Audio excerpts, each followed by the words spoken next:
begin with controversy over the construction of the Northern Collector Tunnel project that has now turned into a war of words. Muranga Governor Mwangi wa Iria has dismissed claims by court leader Raila Odinga that the project meant to draw water from 3 rivers risked turning 5 counties into deserts. Iria has also denied that the county assembly and other area leaders ever opposed that project, despite existence of records to the contrary. Rita Tinina has just returned from Muranga with that story. In Makomboki area of Muranga County, construction technology at its best, with the Northern Collector Tunnel taking shape. Already, a 110-meter stretch of the 11.7-kilometer tunnel is in place.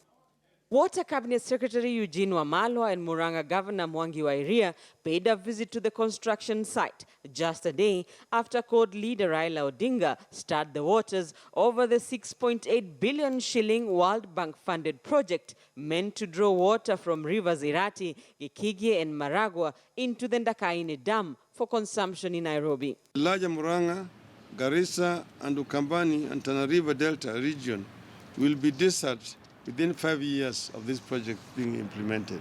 The Muranga County government has fired back, dismissing Raila's claims that the project was being conducted in secrecy and that an environmental impact assessment has not been carried out. There is a due process of doing impact assessment certification. The process is clearly defined. It is step by step, and it is mandatory. So this is not a political issue of whether you want this to happen and to happen when.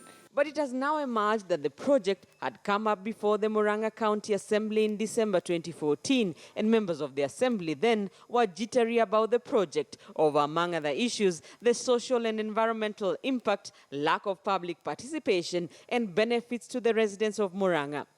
A report by the Water, Energy, Forestry and Natural Resources Committee commissioned by the County Assembly over the project proposed that the implementation of the whole project be suspended until all matters raised are fully addressed. Now the governor says the Assembly was not initially opposed to the project. The people of Muranga raised a question.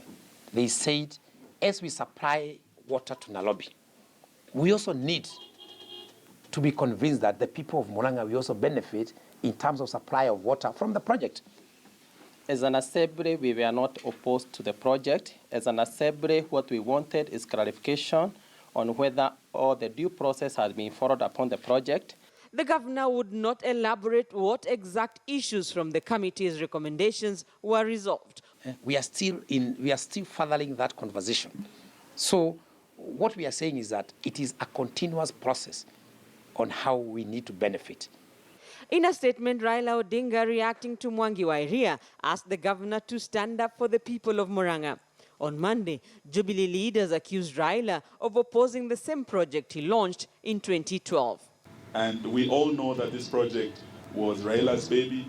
It is a project that the Jubilee government has adopted.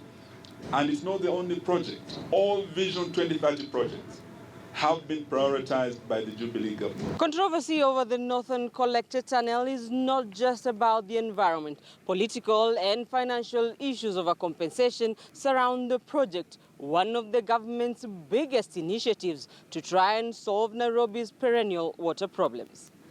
Rita Tinina, KTN News.